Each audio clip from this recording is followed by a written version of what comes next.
welcome warmly Gary Bartz.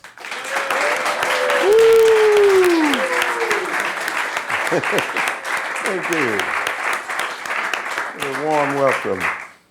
Great to have you here. Thanks for coming, Gary. Thank you. Are you out with McCoy right now? No. McCoy's kind of taking time off. Is he okay? Yeah. Okay. Yeah, he's okay. He'll be better with the time off. Okay. Okay. That's good to hear. That's good to hear. So maybe we give a little background for people who aren't familiar with your whole story. Do you mind if we kind of go back to the beginning a little bit? And whatever you want to do. All right, cool. So you grew up in Baltimore. Mm-hmm. What was the first thing that made you think that you wanted to play music, if you can remember? Well, yeah, I remember. My uncle had all these records, and every week, every Sunday, we'd go to my grandmother's house where he was staying, and that was the highlight for me because I'd get all these 78 records out and listen to them.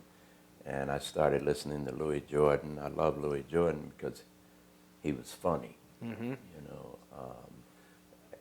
So I would listen to these records every week. And then one week, I heard a Charlie Parker record, and that was it. Do you remember which one it was? Could have been Red Cross, something like that. Could have been That's Earl Brother. Could have been one of those. Okay. You know. Also, I heard The Champ, but that was with Sonny Stitt, which was a Dizzy Gillespie recording. But for some reason, the alto always kind of hit me.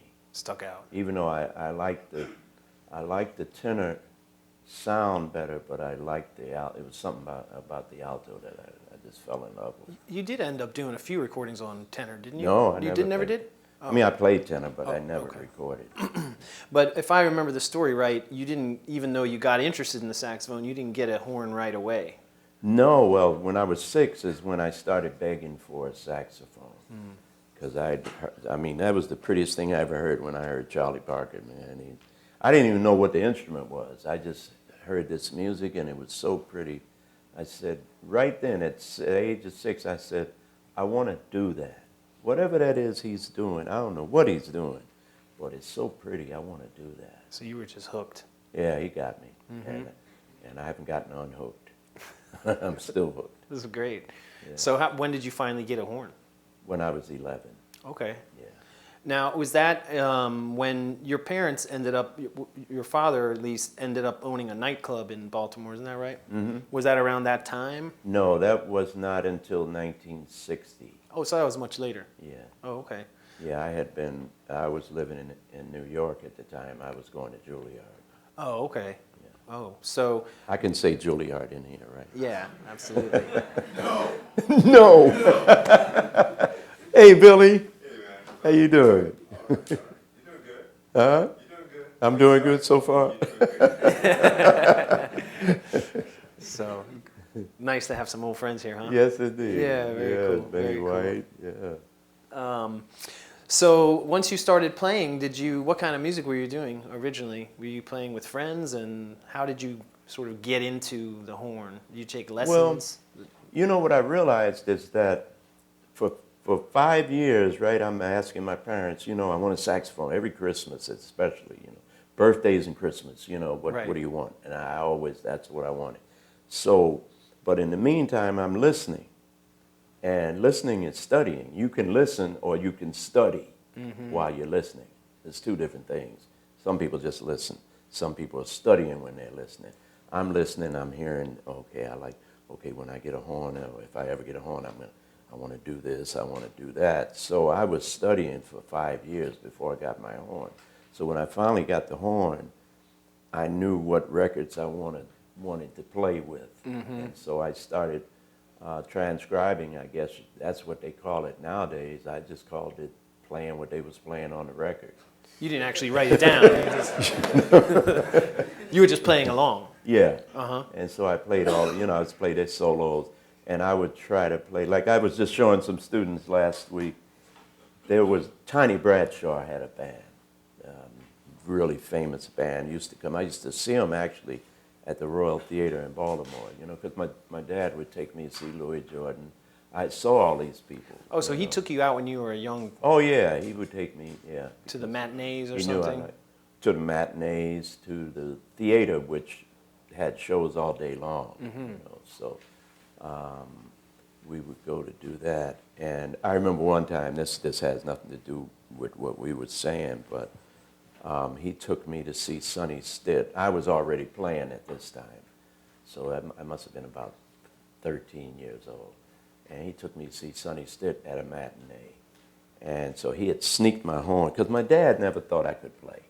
He you know how dads are, you need something to fall back on. Yeah. You know, you can't be a musician. Whereas my mom was you know, no, he can play, he's really good, you know, so they had that, you know. So my dad was always trying to find out if I could play. Okay. You know? So he took me to see Sonny Stitt this matinee and had my horn in the trunk of the car. So he went up and told Sonny Stitt, well, my son, you know, plays saxophone. He'd like to come in and sit in with you. No pressure there. Well, I didn't know this, you know. So I'm in there, you know, the second set starts, and Sonny Stitt says, well, ladies and gentlemen, I understand we have this young man who'd like to come up and play with me. And so I'm looking around saying, man, I need to meet this guy. Yeah. And it was me. He called me up, you know. I said, oh, my Lord, have mercy. So I went up, and being a nice man that Sonny Stitt was, he took me through all the keys on the blues. And that generation, you know, that generation, they took no prisoners, man. They would do anything to keep you off the bandstand. Well, You had to earn a right to be on the bandstand. that was kind of an initiation, or Yeah. They didn't, you know, they said, this is serious. You just don't come up here and, you know, fumble. actually Billy Harper told me an amazing story about him and Elvin with that kind of a vibe. Oh, I bet. Yeah. I know. Yeah, that's a different generation. Yeah. So fortunately, at that age, well, I was 13, I didn't know one key from the other. So I played every key, you know, it didn't matter. Right. Wherever he went, I went. But see, that's because I learned how to play by ear, you know, rather than nowadays, it seems to me most musicians learn how to play reading first, Right. which is backwards. I say that's backwards because you can't learn how to read before you can read. Right. You know what I'm saying? Yeah. So, but you can hear. You hear from the time you're a little kid. So, and thinking about it, like Beethoven, Mozart, they were all writing music at the age of 4 years old. They're writing music, you know, because they could hear. They couldn't write. They couldn't read. They couldn't write their names, but they could hear. So, you know, fortunately, that's the way I came in before schools got a hold of this, you know. Yeah, I mean, that's something that I was hoping we could talk about, is this relationship with the technical side of writing and the scores and things. Yeah. Versus, so what would you say to students that are here that are now engaged in that kind of, they're doing all the writing and all that stuff? Yeah. You would recommend that they focus more on listening? Yeah. I mean, ears are first. Before there can be music, or before music can become a reality, someone has to hear it. So that's first. Even though the music is already there, it's already out there. If no one hears it, it doesn't matter, you know. So to me, ears are first. Nothing is more important than ears. So, you know, if I ask someone to learn this song and they go to the real book and they think they've learned it, that's not the proper way. So, you know, I mean, like, I read about Lester Young. Lester Young learned how to play. They listen to these records. That's how you learn, you know. Because So even that's in that like generation, books. listening to the records was, yeah. It's like books for musicians. To me, you know, each recording is like a book, and so some books are better than others. Right, right. Like the Charlie Parker books, you know, or the Lester Young books, or the, you know, Monk books. I played a song last night, a Monk song, and I realized when I was playing it, we played "I Mean You." I said, wow, because it made me play a certain way, Yeah. bebop, which I hate all these labels, but I mean, Monk was like, to me, he was the guy that really initiated all of that, what they call bebop. Because he's the one that taught Charlie Parker. He's the one that taught Dizzy Gillespie. He taught all of them. He's the one that laid all his structures down. And I remember one night I was in the 5 spot, must have been 62, 63, and I heard Mingus was talking to Rahsaan Roland Kirk, and he told, and I thought this was the strangest thing I'd ever heard. He told Rahsaan, he said, well, if I ever want to know the correct chords to a song, I'll ask Monk. And I'm saying, Monk, of all people. Right. But I later on I understood. Right. Because he was the, I think piano players are the intellectuals of music. They just, because they have all the notes, they have everything there. So I always go to my piano friends to ask, the ones I know would know the right changes or what. And piano players, I know Hicks would give me, we used to joke, but I'd ask him for some chords to a song, and he'd give me what I call the horn player's version. I said, why don't you give me the piano player's version? He's got all the extensions and everything. They don't give us that. But I realized the reason why they don't give it to it, because we need to hear that. If you can't hear the extensions, you shouldn't be playing it. If you can't hear that it's a flat 5, or you can't hear it's a raised 11, you can't hear all of that, you shouldn't be playing that yet. You have to wait until you hear that. And when I'm learning a song, I don't pay any attention to the extensions. Guys come in and say, well, how do you play a raised 9th, or how do you do a flatted 9th? That's the least of your worries. You need to know how to play the chord first. They're worrying about some note that is very rare anyway. Every day you might see one every few songs. So that's a note that you can hear the difference. You don't have to write that out. I'm getting off the subject, but no, not at all, not at all. Maybe we can go back to you were talking about how before you got your horn, you spent all this time listening, and it makes sense because the music is in many ways an oral tradition. It is, yeah. And so how did that, when you went to Juilliard, was there a clash there, a kind of culture clash? Can you tell us about that? Oh, yeah. Well, Juilliard, they had no so-called jazz program. Right. They were strictly so-called classical. The canon. So what I learned there was, I learned lots of things there. In retrospect, at the time, I wasn't ready to learn what they were trying to teach me because I was trying to learn harmony. Because, like I say, I was strictly ears, and I knew I needed to know harmony. I needed to know what it was I was playing. You know. So, but the teachers there they couldn't help me, but the musicians helped me. The musicians that I met there, met Gratian Marker, Andrew Cyril, Roland Hanna, Addison Farmer was going there. Lots of people, Bobby Thomas. So there was a lot of jazz musicians in there. Yeah, Neil Sedaka was going there. Really? Yeah. I didn't know that. Yeah. Maybe that's a good pivot. Can you talk about how you feel about the J word? Well, it's a word that I don't accept, and it's a word that most of the older musicians I've been around did not accept and did not like, because unlike, I guess, a so-called classical musician, that's all they do. They learn music and that's what they play, Whereas, and to me, that's still, they're missing out. Because for me, it's the study of music. Period.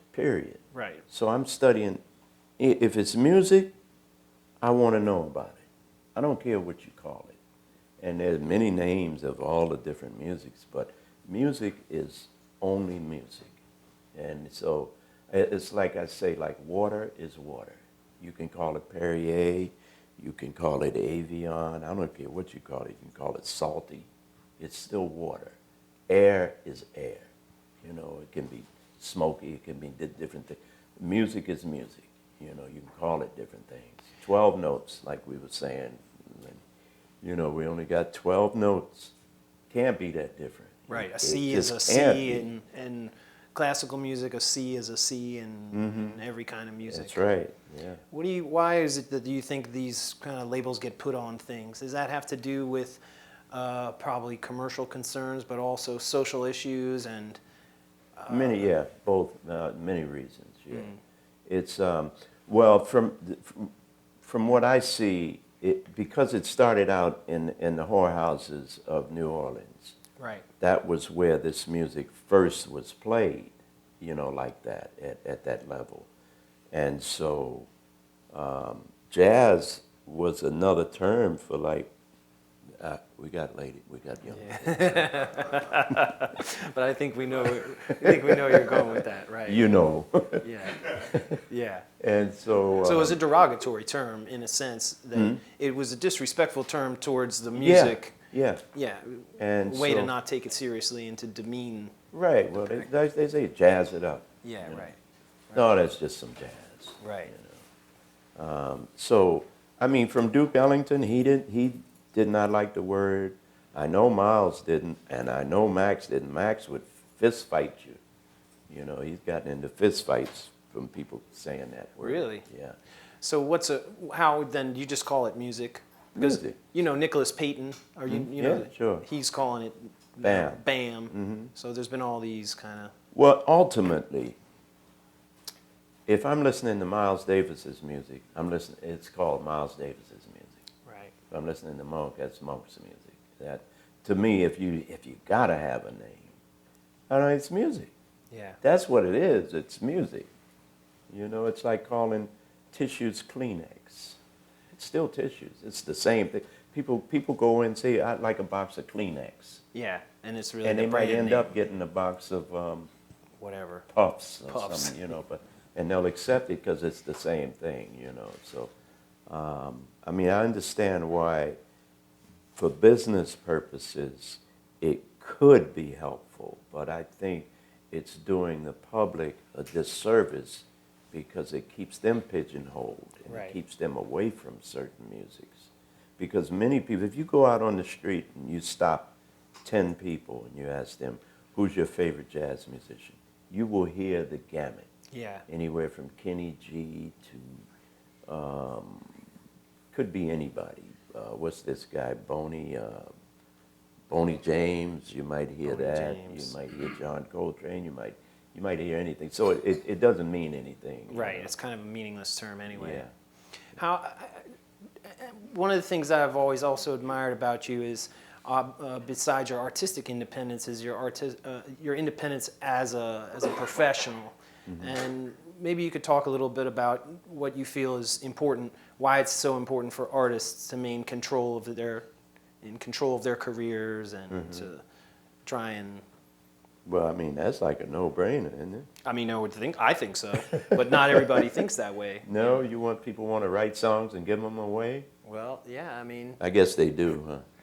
I hope none of you guys do that. And then Gigi Grice, who said, never sell a tune. Yeah, that's right.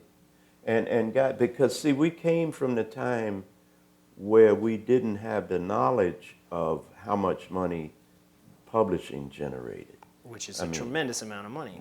That's where the money, I'll tell you, this was a red sign for me. I would go to talk to record labels about a record deal.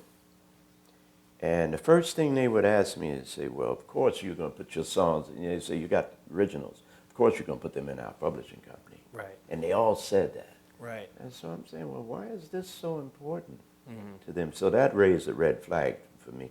So then I started investigating and found out why. Is because that's money that you leave your family. Right. I mean, Yusef Lateef taught me, because he was recording records all the time.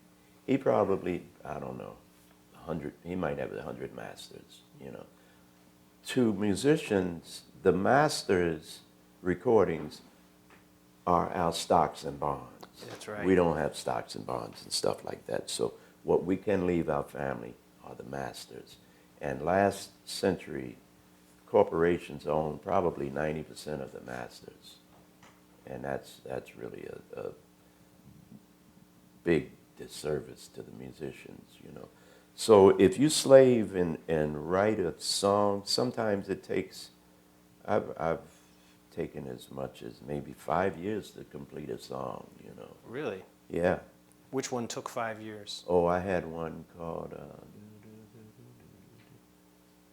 I forget the name of it right now. It's that very long one. Huh? Real long one. No, it was short. Really? That was the problem. It was so short. I kept saying, "Oh, this can't be a song," and I kept it. It was a bridge for a lot of things. It became the A section for a lot of things, but none of it worked. And then finally, I realized, well, because this is it. It was already finished. It's done. You know, but I thought it was too short. It was only 8 bars. You know, but it sounds like it's longer because the way it goes, you can't. It's hard to tell. You know. So, and then I've written songs that came out just like that. I was practicing and played it and said, "Oh, let me remember that," you know. So, but at any rate, you want to own that. Absolutely. You know, as well as own your master recordings. You know, that's the important thing. And the young kids, the you know, so-called hip hop, you know, generation, they learned from us. Each generation learns. Like I learned from G.G. Grice. I learned from Donald Byrd. I learned from, you know, the older musicians of how to own and how important it is. They learned from us because now we knew this and we tell. They went in and they have a different mentality. Yeah. They went in and took their masters. Yeah. They didn't ask for them. Yeah. They took them. And now they had weaponry. Yeah. So they went in and took their masters, and so then you see how they're doing. Mm-hmm. Absolutely. Know? We need weaponry, guys.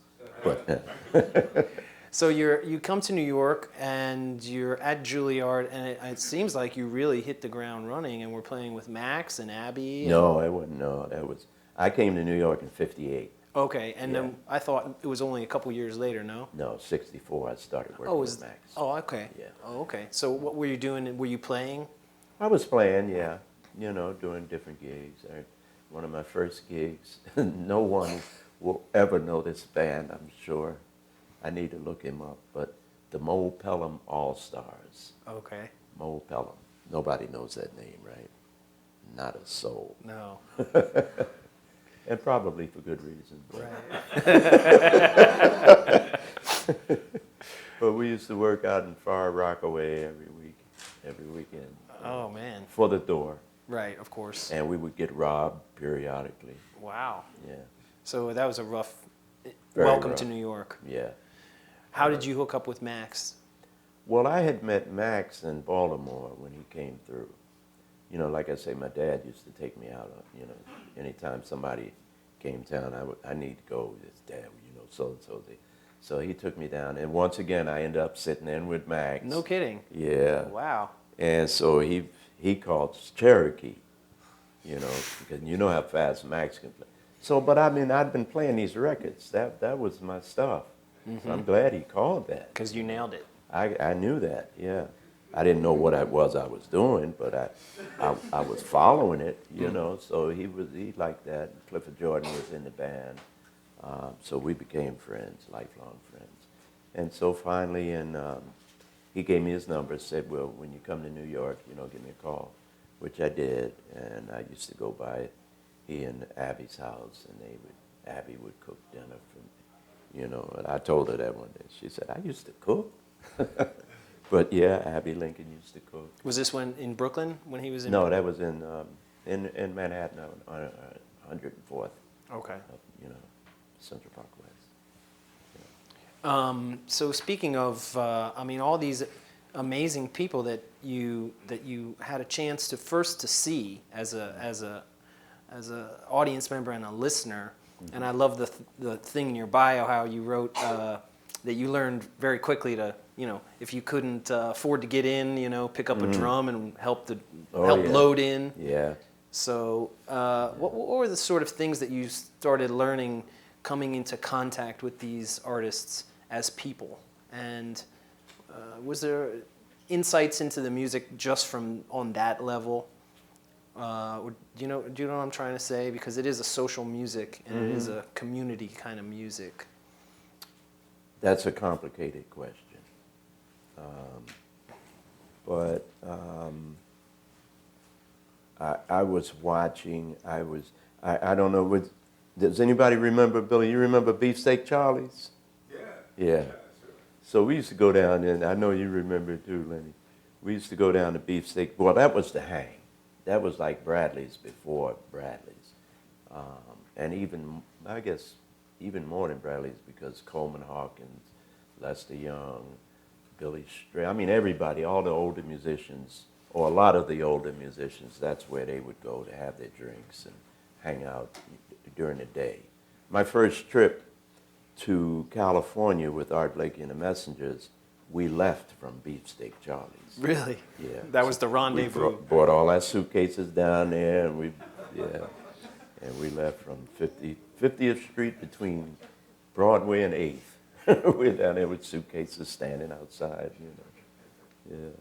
So that was the hang. I mean, Tad Dameron, because Tad he'd be in the Brill building around the corner, so he'd come around every day. Did he worked in the Brill building? Yeah. Oh, I didn't know that. Yeah, arranging and songwriting. Yeah, a lot of the guys, I think Billy Strayon too, used to do that. So we would hang out down there, and we would just be listening to the guys, Roy Eldridge and the guys telling stories. They'd be on one end of the bar where the food and the drinks were, and we'd be down on the other end, so we'd have to call the bartender or somebody, But every now and then, somebody would say, "Come here, young blood, come here." And they'd tell a story or something, and we would co-sign it, and then they'd say, "Okay, you can go back," But we would listen to their stories, and so that was school. That was schooling. Yeah. When you hear these stories. That's what I was, Yeah. thinking. And a way of understanding the culture. Yeah. And you hear a lot of the things that you need to stay away from, Practical advice, musical advice, business tips, Yeah. things like that. Yeah. Do you think that we have that kind of a thing today? I think we do in the schools now. It's in the schools. Yeah, but it's not as compact as it was. Right. There's nowhere, or not many places that I know of where musicians meet at that level, where there were generational, different generations of musicians just hanging out in Right. a social atmosphere. In a social kind of scene. Yeah. So it was actually Mingus that you hooked up with first, wasn't it? Am I getting the timeline right? That was in '62 or so that you were in the workshop? Yeah, well, the word would go out that Mingus used to do this big band every Monday at the Village Gate. And he would just say, "Anybody wants to come down and play." Oh, really? Because we didn't get paid. Oh, okay, right. So I started going down, and the saxophone section, I'm sure Eric was getting paid. Because Eric was Dolphy. working. Yeah, Eric Dolphy. And Rassan Roland Kirk was in the section. So I started going down there doing that. And Mingus, it was an improvised, we had no music. Just big band, but no music. And so Mingus would start a piece with its harmony, whatever it was, and they'd get it going, the rhythm section, the piano player, and he would come over and he would hum something to each section leader. And the section leader would play it and pass it on. We'd figure out harmonies and stuff. On the fly. On the fly, yeah. Wow. So it was pre-Butch Morris. Right. So, and But I he think wasn't Butch using the hand knew about signals like Butch and all that kind No, of stuff. Okay. no. But I think Butch knew about that. Yeah, probably. Yeah. Probably. So, That must have helped your ear a lot. well, I tell you, working on your ear is constant. You have to practice that and always test yourself. I'm always testing myself. I can't, like songs, especially because you'd get a lot of things you'd hear on the records, you couldn't find the music to anyway. Right. So you had no choice if you wanted to play it. You had to learn it. You had to learn the melody. And that's another thing. Yeah, tell me about melody. Melodies. For some reason, guys think that the harmony is more important than the melodies. Can't be. Cannot be. Nothing's more important than the melody, because you write the harmony off of the melody. You don't necessarily, you can do it the other way. And I was surprised to find out that Train, up until the Crescent album, always wrote the chords first. Really? And then put the melodies to them. That's why he said he was not really a good writer. Who said that? Train said. He said he wasn't. Yeah. He realized that, huh? I still thought he was a great writer, but that's the way he did. It was more technical, more, yeah. But until the Crescent album, he started writing, doing it the other way, right. writing the melody first and then putting it. But I mean, if I know the melody, I know the I can hear the harmony. But if I know the harmony, I can't hear the melody. It's like a negative image, kind of. Yeah, it could be anything, because you're making up melodies. Right. So I can make up one off of it, but it won't be the melody that goes with that. The sort It'll of be root another melody. melody. You know? So the melody is the most important thing you can learn. And I watch young musicians, they don't know melodies. They'll memorize all these chords. It might be a whole bunch of chords. They'll memorize every chord and don't memorize the melody. And it's easier to memorize the melody. Yeah. I'm saying, why are you wasting your time with all this memorizing all? Because I don't remember chords. That's too much. No? I'd be crazy. My eyes would be rolling around trying to remember all these chords. I hear the chords. Right. I hear them rather than remember them. And music is a hearing thing anyway. It's not a memory thing necessarily to memorize certain things. So all I need to do is learn the melody. So that's what I do. I learn melodies. And is that how you write tunes as well? You start with the melody? It depends. It depends. It can go.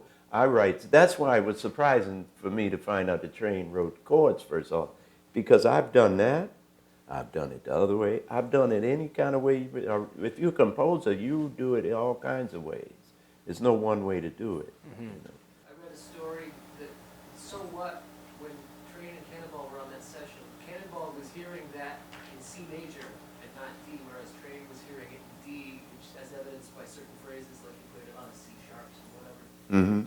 Whether or not that story is true is irrelevant, but what I mean is, do you modulate in your head when you're playing a tune ever, and if so, when, or do you always hear the song in its home key? Like, have you met Miss Jones? Do you still hear the bridge in F, or what?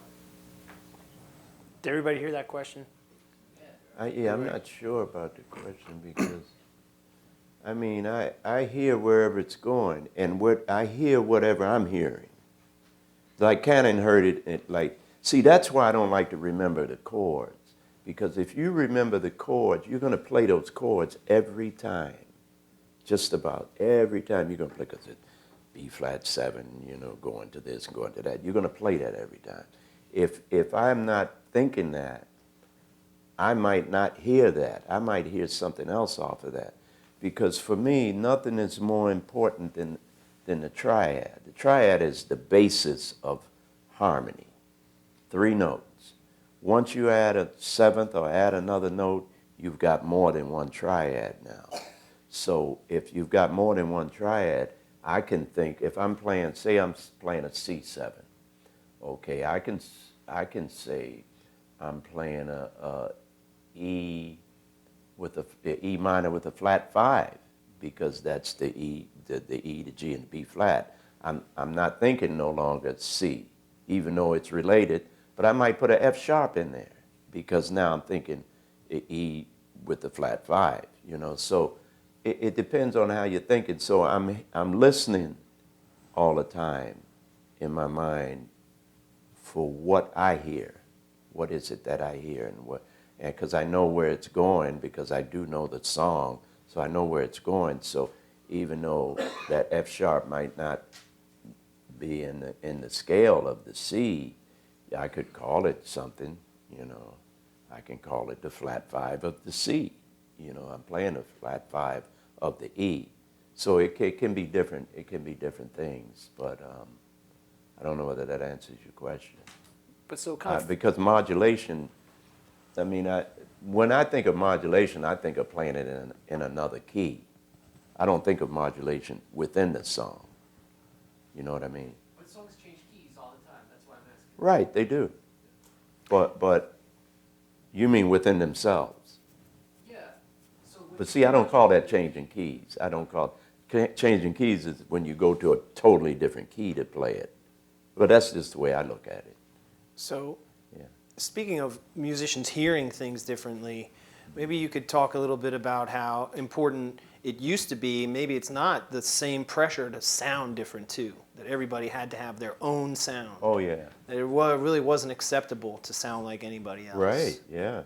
Well, that's what we were looking for. We were all looking for that, you know, to try to have our own sound, to be recognizable, you know, because, I mean, I can't tell you how I've been to a lot of record dates and people would say, well, we want you to sound more like Grover Washington. Why didn't you hire Grover Washington? That was my next, Yeah. That's right. I said, Right. Grover, I got his number. Yeah, so we were trying to get our own sound. And because we didn't learn this in school, we see, the early musicians, they all learned it separately. Each one was an island. Mm-hmm. You know, you had to learn it the best way you could, you know. Nowadays, when you go to school, you learn it and you're learning. And I think musicians are as great as any other time, maybe even better, but they're learning it together and by teachers who are teaching the same classes, so it tends to be similar. There's a bit of a homogenization. Yeah, you know, like I can tell a lot of guys that went to Berkeley. I can tell a lot of guys that went to North Texas State. I can tell guys that went to certain schools because they play in a certain way because they were taught by the same teachers. And I don't think that's a bad thing. It's just that after the fact, now you have to find your own style. Whereas we found our own styles first. Even before you had everything together. Right, yeah, we were already thinking about that and working on our own styles and our own sounds. I know Pharoah Sanders and I used to go out because we wanted to, his sound was big always, but he was trying to open up his sound, and I'd always thought my sound wasn't big enough. So we would go out to Riverside Park and just play out there, and we would try to play so loud that the cars going on the West Side Highway, we wanted them to look up, you know.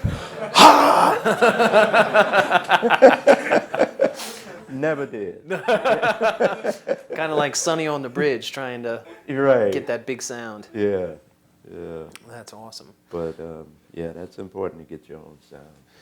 So when you started, you're in New York and playing with Mingus and then later with Art Blakey and with Max. What was it about all these great leaders and artists that each of them was like a school in a way too? Yeah, yeah. Maybe you could tell me a little bit about some of the. Well, I tell you, I mean, because all the great musicians, you learn from everybody. I mean, you learn from, you know, I heard a story that Charlie Parker would, you know, he'd never talk bad about a musician. I'm sure he did, but that wasn't his rule, you know. He would say, if he'd go and hear somebody who really wasn't playing, you know, he would pick the good thing. He'd say, well, he had a nice sound, you know. He'd say, well, he had a very nice horn. He'd find something good to say. But from musicians, if you're open, if you want to learn, and you're studying and you're listening. For instance, Blue Mitchell used to come down to Baltimore to my dad's club. He was working with Horace Silver. And his brother, Rufus, had a cleaners in Baltimore. So whenever he was off with Horace, he'd come down. So he'd call me, say, I got a couple weeks off, I'd like to come down. So we were playing, and I remember one night, we were playing a song. I don't know which song it was. But I noticed, I was playing ahead, And I noticed him trying to match me exactly the way I was playing it. And I'm thinking, wow, I need to be matching him. He doesn't need to be matching me. But he was so unselfish. Right. And the music is the most important thing, not you. It's the music. So as great as he was, he's going to match me to make the music right. And so that taught me a valuable lesson. He never said anything to me, but I learned. I said, wow, yeah, I need to listen to him and play the melody with him and match him, because he knows this music better than I do. Right, but that didn't matter. It wasn't about the ego. Right. It was not about the ego.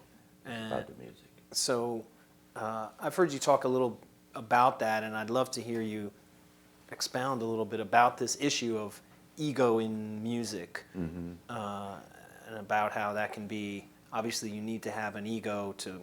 Yeah, even to get up on stage. Right, yeah. to get up on stage, but that sometimes it can become a trap or a hindrance. Well, yeah, because some guys, I've heard them, that I hate this saying, but they say, yeah, I'm going to get house tonight. Yeah. You know? It's not necessarily about getting house, because if you can play, you should be able to get house anytime you want to. You know, so if you're being embarrassed, or if you just feel like the audience, you know, whatever, you know. But it's really about the music. So if sometimes to make the music better, you have to take a back seat, that's what you do, because it's about you want the music to be the star. You're not you can be a star, but it's not about you. It's really about the music. So and some guys have a problem with that. You know, it's got to be all about them. You know, so I mean, ego and music, I don't think go together in that respect. You just to do it, yes, you have to have that ego. Right. But your ego should not outshine the music. Of these great masters that you were coming up and playing with and learning from, who was maybe to you the most unselfish musician, if there was one? Or can you tell us about the different ways that, say, Miles was an unselfish musician? Because, you know, when you think of Miles, you think of this character with such a big ego in a way. Mm-hmm. And I think he was one of the most unselfish. That was weird. Huh? How so? Well, I mean, he was so unselfish that if he felt like he was not up to snuff that night, he wouldn't play. You just cancel the show. No, he wouldn't cancel the show. He wouldn't play. Well, he wouldn't play. The band much. would play. Yeah, the band would play, but he wouldn't take a lot of solos. He wouldn't I see. play. He wouldn't play much. He'd let the band. There's one record where he just let the trio play a song. It's his record. On the date. On the date, yeah. Billy Boy. Billy Boy, yeah. Said, y'all play it. That's unselfish. Yeah, he didn't even have to take a solo or anything. No, it's not about that. He was one of the most unselfish musicians I know. It's inspiring. So I love hearing about the nightclub that your parents had, and it seems like this was an amazing opportunity. Yeah, good. Oh yeah? Okay, go ahead. About the melodies, because you said, I wanted to ask you, how did you learn melodies? How do you learn them? Yeah, no, I'll tell you why. Because I was checking the albums, the Oscar Peterson albums called Songbooks, Uh-huh. where he plays a lot of songs. But sometimes, while I was learning the song, I saw that he didn't really play the melody of the bridge. It was He didn't? Sometimes it was like blowing on the bridge, so Uh-huh. I couldn't really get the real melody. Ah, yeah. And Uh-huh. I mean, not everybody really plays the real melody. Yeah. Because they interpret. You're talking about like standards and things like that. Mhm. Uh-huh. So, like, what did you do to learn melodies? Like, did you check particular records, Okay. singers? Musicians, right? Yeah, We study. yeah, We do research. yeah. If you're a chemist, they give you an assignment, you go do research. You're an engineer, you do your research. You're a musician, you do your research. You find the records, I find all the records that I can with those pieces on it. But ultimately, if I'm going to record a song or play a song, I'm going to go get the sheet music that the author or the composer of the song authorized. This is his authorized version. He says, this is what I wrote. It's be corny, it'll have corny chords, you know, but that's what he wrote. And that's doing your research. You know, for me, I want to know, when was this song written? Was it in a show? Was it in a movie? Was it written for a female? Was it written for a male? What? I want to learn that. That's research. I want to learn everything I can about this song, you know. There's a book I'm reading now. I think it's called Stardust Melodies. It's documentaries of the 10 greatest songs in America, pop songs in America. And I mean, they go through, the first one was called, the first chapter is Stardust. And they showed you Hoagie Carmichael, how he started it, where it came from. Because it didn't start out like that. The song itself just had one section. Then he kept working on it and added the other sections, you know. So you want to know all of that. And because there was a lot of chords and everything, the so-called jazz musicians were the ones who started playing that first, not pop artists, you know. So they considered Hoagie one of them, you know, because he played piano. He was a cocktail pianist and, you know, trio pianist and everything. So, but I'm reading this chapter and I'm saying, man, okay, now Train played this. I wonder if he's going to mention Train. He mentioned everybody. Everybody that ever recorded Stardust, he mentions it. He mentions Frank Sinatra. Frank Sinatra never recorded the song with the intro, and he never did the complete. There's no complete version of Frank Sinatra singing that song. You hear him sing part of it here, part of it there. You know, so just different things like that. But that's doing research, and I know I get a lot of students, and I'll ask them, well, what books are you studying out of? And they'll bring me like 3 books. I said, that's all you got?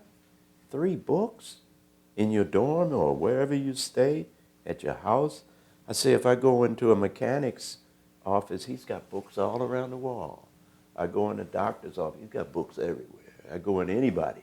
You come in my house, I got books everywhere. Music, other books too, but my music library is extensive. I got psychology of music, I got science of breath, I mean, this is a study. You can't just, the real book is, I mean, I wish we could do away with the real book. And I have done away with it with some students, you know. One night I was working with somebody I called Au Privave, and they pulled the real book out. I took it away from them. I said, it's just the blues and F. Wow. But that's how we got locked into that, you know, this real book. That's not a study. You're not learning nothing if you go to the real book and think you learned it, you know. You haven't learned anything, you know. Mm-hmm. I read that you said that no great innovation has ever been made in jazz without a working band. Yeah. Which sounds really wise to me. Could you maybe address, maybe with just Art, Miles, and McCoy, what they were like as band leaders and what they were like as teachers within the band? Mm-hmm. Well, I say that because every innovation in this music just about came through a working band. You know, you could put the greatest musicians together for a week, and they'll play great, but you won't hear anything new. It takes time. To me, a band is a laboratory where you're working, you're doing experiments, you're trying different things. You get to know each other, you know, like, I'll tell this story. I hope he doesn't mind. Greg Bandy, my drummer. Greg, when he first started working with me, and I learned this from Miles, because Miles wouldn't tell you, don't do that or don't do this, you know. He would either say, I like when you do this. He would tell you that. He liked you when you do certain things, or he didn't like when you do, you know, so, but he wouldn't tell you don't do it. So anyway, so Greg, he has this thing where he's playing and we're reaching the peak and everything is screaming and I'm way up there and all of a sudden he says, and he's way down. And I'm way up here still. because I didn't know he was going to do that. And they used to bother the hell out of me. But I wouldn't say nothing to him. You know, I said, okay, I don't know about this. Finally, after we played enough times and got to know each other, I knew when he was going to do that. And so then it was okay. So you can't, you know, so that's what I mean with a working band. You learn each other. You learn each other's ways that they play and things that they do. So you're ready for them, or you can work off of them and play off of them. And also in every great band, there's a mixture between young and old, because you need the young musicians for the energy and the new thinking, and you need the older musicians for the experience. And so to me, those are always the greatest. A band of all older musicians, you're not going to be too innovative. Band of all young musicians, same thing, you know. But when you got that mix, perfect mix, and you're able to stay together, study and learn, I think music moves forward. So it's the subtleties of communication when you have more time with people. Yeah, you learn each other.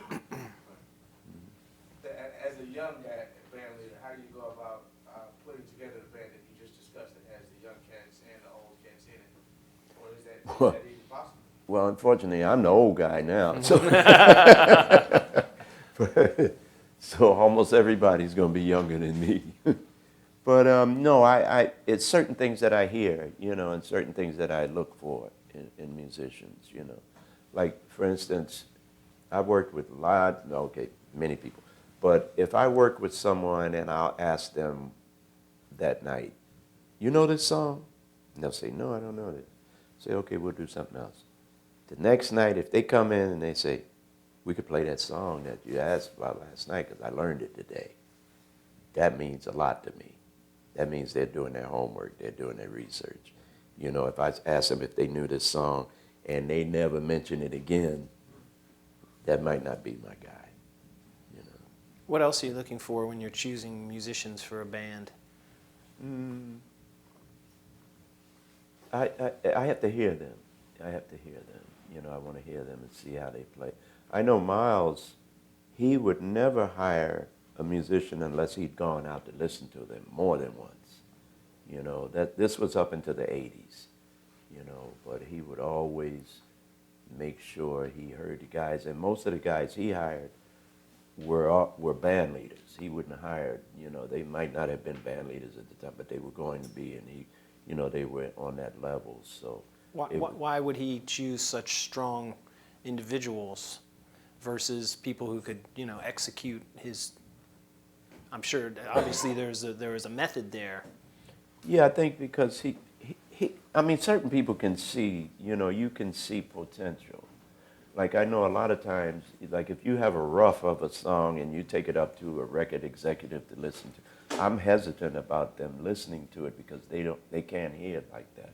Right. They can't hear where the rough is going to end up. Right. They just hear this raggedy stuff, you know. Oh, I don't like. And you're saying, well, this is just the rough, you know. This is an example, but some people can't hear that, you know. Well, musicians can tell, even in a younger musician who might be rough, but you can say, wow, there's something he swings I like the way he thinks about harmony, or the way he plays a melody. I like his sound. It can be something, you know, that you hear in that musician that you say that he can develop this into something. And I think Miles could hear that. He could see that. I think all good band leaders could. So after the 60s and you were playing with all these established leaders and elders, is that when you started your own? When did you start leading groups yourself? How did that come about? Actually, back in 58, 58, 59, I started leading bands. And then when my dad got the club, then I really started having a band all the time. You know, So I've had a band always. Oh, okay. Because to me, that's a laboratory. That's where I study. I can play the music that I'm working on in my band and studying it, you know, because, see, there's a difference between practicing and studying. And it's a very thin line, but you can practice all day long. I noticed some guys would practice all day, and they wouldn't get any better. Month after month, they'd practice all day. I'm saying, wow, that's scary, because I don't want to do that. Yeah. And so I'm trying to figure out, well, why are they not getting better, if they're practicing all the time? Well, they were practicing things they already knew. Mm-hmm. They weren't studying, they were just practicing. You have to study also, and do research and do stuff. Like I just did a recording with Ron Carter. It was a Bach project.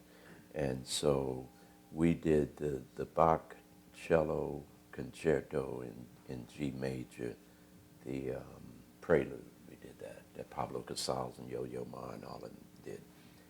And so I had heard it before. I didn't really know it. The only time I really played Bach was with Eric Dolphy, because we found out I love doing duets with another horn. Oh, yeah. And so I could never find anybody that liked to do duets. And so I mentioned this to Eric, and Eric said, he loved doing duets. Let's do some duets. So I started going to his house every Wednesday. That was our standing appointment. Every Wednesday I go down to Eric Dolphy's loft. And so we would go out and find the hardest duets that we could, because most duets are like half notes, real simple, yeah. So, but we found the well-tempered clavier and all that kind of stuff, and this was some hard music, these fugues, and we would sit there and play this stuff and trying to get through it, and it would be so good. We'd say, "Whoa, you hear this? Let's do it again. Let's do that again." So we would study it. I forgot what the question was. It doesn't matter. This is great. This is gold. But well, I was talking about leading bands, but did you ever record any of those duos? Did you ever? oh, I wish we had. Oh man, that would be great. That would be great. Who was Yeah. playing what? Were you playing alto and Eric was playing? No, we were both playing alto. Ah. Yeah, because it was all in one key. Yeah. But it was really hard. Oh, we were talking about the Bach. Yeah, about the Ron Carter. Yeah. So, so now I had to study this. I'm trying to figure out, okay, how are we going to play? Because it's just a duo. It's just me and Ron. And so I'm saying, okay, well, what am I going to do? How am I going to approach this? So I started listening to everybody doing this cello concerto. That Pablo Casals is a monster. My Lord. He reminded me of Charlie Parker. Because Bird, if you ever see a picture of Charlie Parker, he's always standing in the same position. Always standing straight like a tree. Breath control, everything is there. You look like you could run up to him from a distance and push him, and he'd just stand there, Well, Pablo seemed the same way with the cello, but he just sat there and he just played it, So he played it right through, like it's written. Yo-Yo Ma played it with some retardandos and different things. Everybody played it different, because I'm trying to figure out how am I going to approach this, and everybody plays it different. So now I'm studying Bach. I'm reading some. When he wrote his music, he just wrote the notes. He gave you no instructions. There's no markings. There's no markings anywhere. No diminuendo, the word. There's diminuendo, right? Diminuendos, and no articulation marks. Nothing. There's tempo markings, no? Not even tempo markings on a lot of his stuff. Really? No, not even that.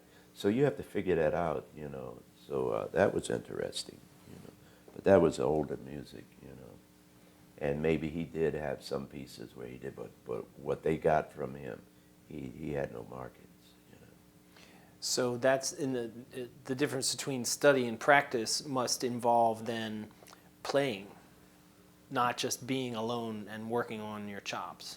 The difference between... Yeah, between the study and the practice that you were telling Well, me. studying is listening, reading, and playing. Mm-hmm. Practice is practice. Right, practice is practice. Yeah. So, what was the first recording that you had as a leader? Was that was later? Yeah, that was in '67, I think. Yeah. And that was with Jimmy Owens, right? Yeah, Jimmy was on Jimmy's that. on That's the right. first, your first one. Yeah. Yeah. And then I'm real curious about in the 70s, there seemed to be this change, and that's when we really get to see that Gary Bartz is, really believes that the music is a totality, that there isn't, this one kind of music, and with the, is it pronounced Ntu? Into. Ntu. Ntu troupe, and then later the stuff with the Mizell, Larry Mizell, and then Norman Connors and Phyllis Hyman. What brought you into that kind of change in that direction? Well, I mean, from a kid, like I used to go see Fats Domino. I used to go see Little Richard. I used to go see, I saw Louis Jordan. I would see just music. It was just music. So I wasn't thinking, I just want to do this. I liked all of it. Right. Jimmy Reed, who's my favorite blues singer of all time. I used to see him. I saw him one time. I don't know if anybody knows who Jimmy Reed Oh, is. hell yeah, hell of a guitar player. Huh? That the guy? Yeah. Jimmy Reed? Well, he came out. He didn't have a band one time I saw him. He had a bass drum here, a hi-hat here, a guitar, and a rack with the harmonica. He was a one-man band, and that just fascinated me, So anyway, I just read his biography, which is very interesting. But so I had been listening to all this different musics, and for instance, James Brown could have lived right next door to John Coltrane. They grew up together. They could have grown up together, be friends and everything, played music. And James would have played what he played, and Train would have played what he played. So I'm thinking, this is not different. What's different? Right. Just because somebody says it's different? Right, that it's a different style. Yeah. Yeah. I mean, to me, it's like you can brainwash people, because we've been brainwashed to see, like, okay, we would say, you're white, Right. I'm black. Well, but we're humans. We've only been taught that. Right.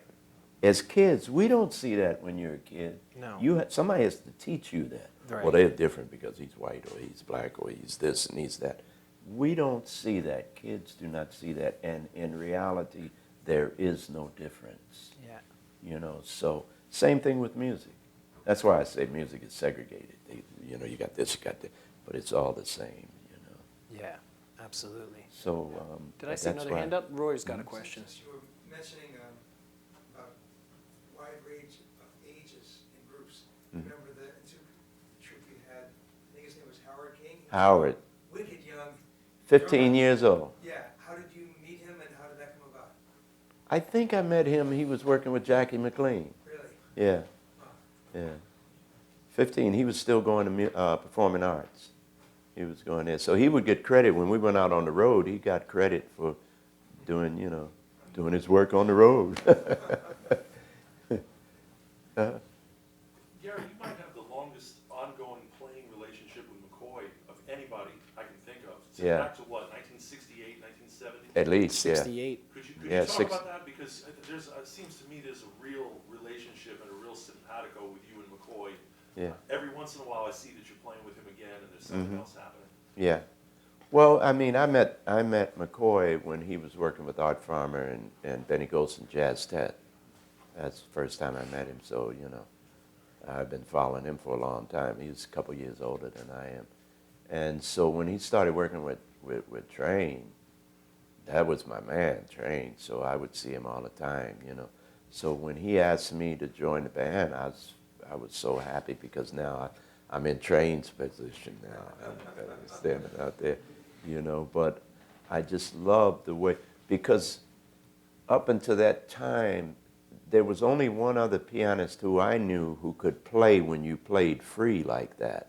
Most piano players didn't know how to accompany, but John Hicks could, and McCoy could. So they helped me to formulate that way of playing, modal style. Well, it also seems like those records that you made with McCoy, like expansions and extensions with Wayne Shorter and everybody else, Yeah. that seems to me to be one of the most open times in McCoy's career. musically.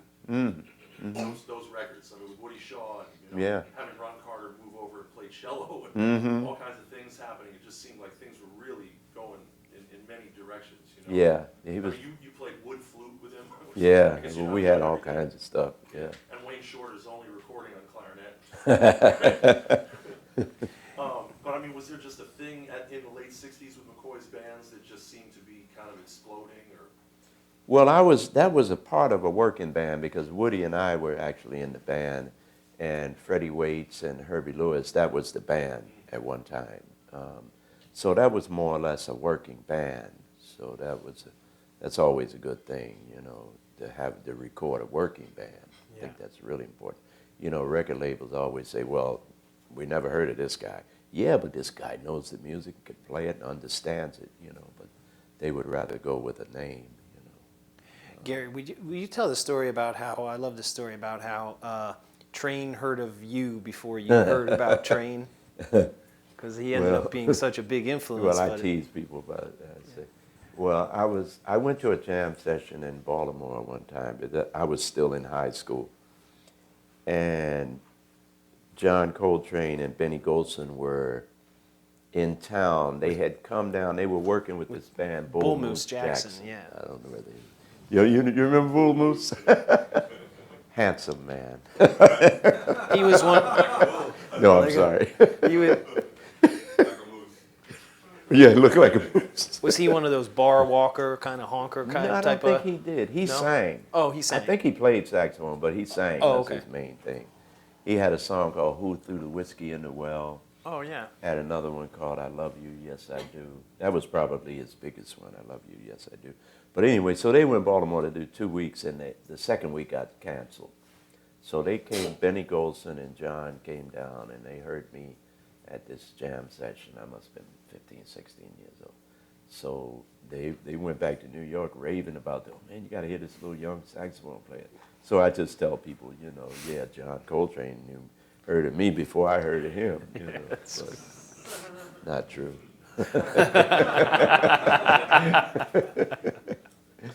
Yeah.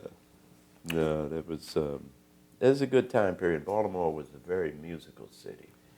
Very musical. So there was an active scene. There was a Oh, lot of very. opportunities for people to play. Always. A lot Charlie of Parker clubs. Bird's last week-long engagement was around the corner from where I grew up. When I could never get in there, I couldn't get in. But I went around every night and heard him. I could hear him, but you couldn't see you couldn't see the bandstand, Mm-hmm. But you I heard him one night sing. Really? And he wasn't on the mic, but he was near the mic, and he just was singing, "My Old Flame," because he sounded like Billy Eckstine. Yeah, one of them Really? kind of voices. That's amazing. Yeah. That's amazing. What's going on now with Gary Bartz? Besides some recent work with McCoy and things, what other projects do you have that we should know about? Well, I'm all over the place. I just did a cut on a Blue Note compilation album of a DeBarge song, which we haven't completed yet. Anybody know DeBarge? Yeah, write some. You know DeBarge? Yeah, he played it for you. Yeah. Yeah. Yeah, so we did that, and that should be out this year, the Ron Carter, the Bach. Actually, it's called Red Hot and Bach, this particular album. Oh, it's one of the Red Hot records. One of the Red Hot records. Oh, that's yeah. cool. So it's gonna be all Paul Bach. Heck. Yeah, He's- John Carlin. Yeah. Uh-huh. And all the proceeds go to his AIDS Foundation. Right. And I'm teaching school. I'm out at Oberlin. Mm-hmm. Actually, I'm up for tenure, so we'll keep our fingers crossed. I don't think that should be a problem. I would hope. I would hope. Too. Yeah. And I'm working with my quartet, and we are getting busier, thank goodness, getting ready to release the second of the Coltrane Rules album, which has been very successful. Of all the records that I did, I started a record label about 10 years ago, my own record label, because I got tired of giving my music away, so, and this last one has been doing very well, so getting ready to release that. I've got a Woody Shaw record that Woody came down to Baltimore to the club I was booking down there in 1986. You were booking a club for a Booking while? and working there, yeah. Oh, interesting. And so he had been in Japan for like 2 months. And so when he came right off the plane down to Baltimore, and he was played like an angel. I mean, he was playing so good. So, and Freddie was actually doing the notes on this when he passed away, doing the liner notes. But I'm going to release that and continue working and try to learn this music. Like I tell students, I say, one lifetime is not long enough for this. I mean, you have to live thousands of years to start getting a grip on music. Music is hard, man. It's as vast as the universe. So the more study and practice you do, you know, but you'll never get there. One night, and I'll tell you why, when that dawned on me. I went to see John Coltrane one night, and I went to see him many nights, but this particular night, as always, he was playing the most incredible stuff, you know, just, and so he came off, and everybody with all the musicians, oh, John, oh my God, man, so beautiful. And so John looks at us, he says, I guess I'll never learn my scales and chords. So we all said, because if he feels like that, Right. you know, What hope is there for us? yeah, my goodness. But it's up. You know, some young players took it literally and thought that he really meant that he didn't know his scale. That's true. Oh my goodness. I mean, they were talking about, I heard them, they said, you know, Coltrane said he didn't know his scale. No, they didn't hear the rest of it. Say well enough. Yeah, well enough, exactly. Because and you can understand, because sometimes you're in the harmony and you want to go somewhere and you're wondering, well, I wonder if I could put this note in the scale. You know, he's always thinking about that, because man. But I mean, we all thought that was, if he feels like that, we don't have a chance. Talk about humble. Yeah. Well, he was serious. He was really serious. That's all he did, man. And Jimmy Heath tells a story. He said, Jimmy Heath saw him one day. He said, John, what do you think about Willie Mays? You know, Willie Mays was hitting all these home runs. Right. He said, what do you think about Willie Mays? John said, who's Willie Mays? All he was thinking about is music, man. All the time. All the time, yeah. All the time. Yeah. Well, I saw a little conversation happening before everybody showed up. Is there a chance that you were going to play a little with? Yeah, we got some people here. Yeah? Come on up. Uh-oh. Wow, we got a group ready to go. Yeah. All right.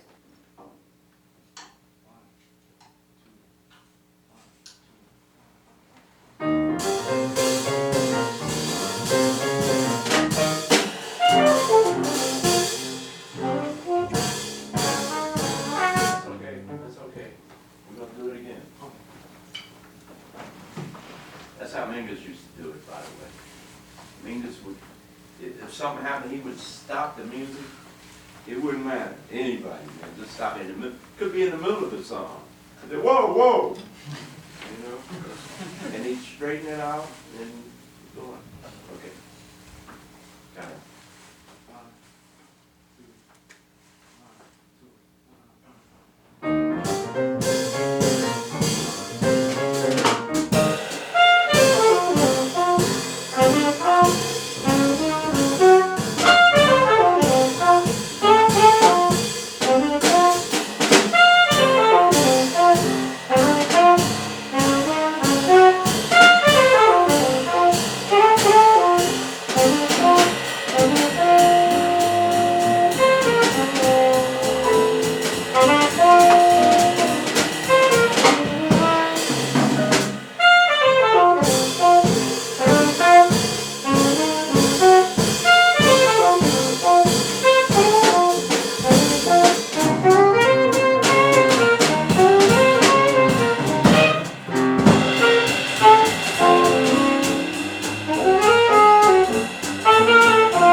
So, to me, this is not improvisation.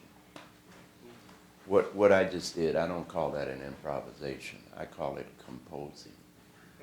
The greatest soloists are thinking compositionally. To me, well, let me look at, let's see, I'll put that on the phone somewhere. So there. Well, but improvising, if you look it up in a dictionary, it says unrehearsed. Improvising means unrehearsed, spur of the moment, something that you're just making up off the top of your head. If you study something for 50 years, this is not coming off the top of your head. This is something, everything I play, I plan on playing. If I make a mistake, that's when I'm improvising. That's off the top of my head. I didn't plan to play that. That was a mistake. Anything else is a composition, and which is why every solo can be copywritten, because it's your composition. You wrote that, and it's legal. That's your composition. You made that up. I know Yusef hated that term, improvisation, because it's not an improvisation. We all know what we're doing. You know, or you should, you know, when you're playing something. It might not come to you until the second before you do it, but that's what you plan to do. Now, if you fumble or something happens and you make a mistake, now you're improvising. I can give a monkey a saxophone, he can improvise, or she. We do have female monkeys, but that's an improvisation. They might throw it up against the wall. That's an improvisation. Ask him to play a melody. You got to learn how to do that. You have to study that. So I'm thinking compositionally. Compositionally, every great composition has a great beginning, great ending, and thematic material within the course of your solo. It should be connected. I hear a lot of guys, they'll play this beautiful head, and then they start soloing, and it has nothing to do with the melody,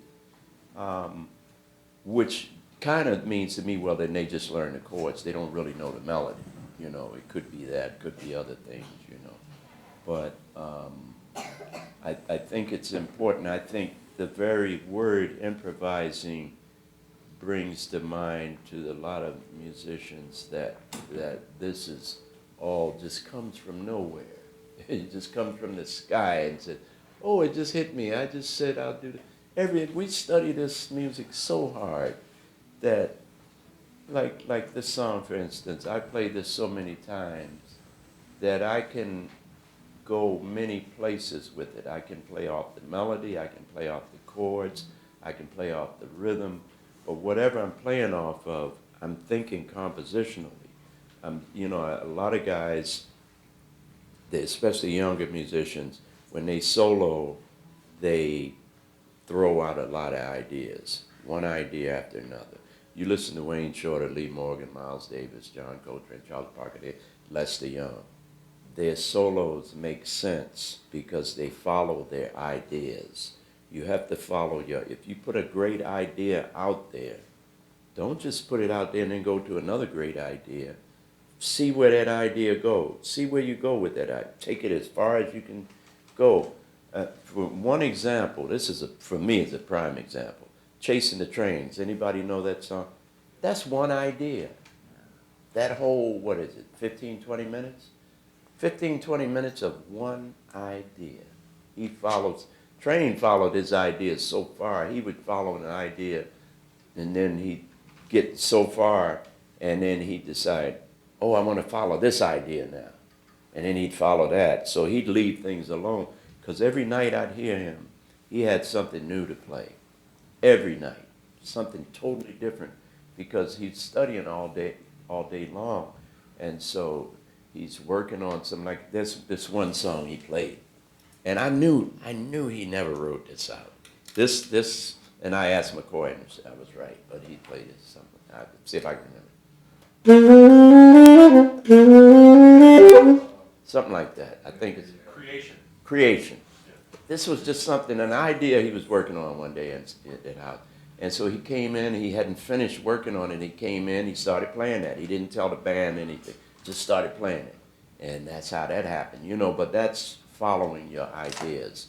If you keep throwing idea after idea, to me it sounds like a crazy person babbling out in the street, just going from one subject to the other, you know, rather than someone who's carrying on a conversation and can continue the conversation and follow it to an end. And the other thing is, if you keep throwing out ideas and then you don't follow them, you're going to run out of ideas real quick. You know, you'll run out of ideas before the first chorus is over. You know, now what? You know, so then it becomes all nonsense. So, you know, I just want to say that. That's follow your ideas. That's great. I was going to ask you about that because I know you had spoken about how you don't improvise. Yeah, no, I detest that word because it's not improvisation. After 50-some years of studying this, I'm not making it up on the spot. What I'm making up on the spot is how to present all these things that I've studied and learned, you know. That I'm making up on the spot. But as far as ideas, I've played these ideas many times before, you know. I might play them different today, you know. But it should be connected. I mean, you hear Lee Morgan, he's one of my teachers, but I mean, he followed his ideas. You know that, Billy. Follow his ideas, man. He'll play an idea through the whole song. His whole chorus will be one idea, rather than 20 ideas in one song, you know. So, that's. Do we have any last questions? Anybody? Well, please show your appreciation. Wait, we got one more. Thank you to Gary Bartz. Please. Thank you so much for coming to be with us today.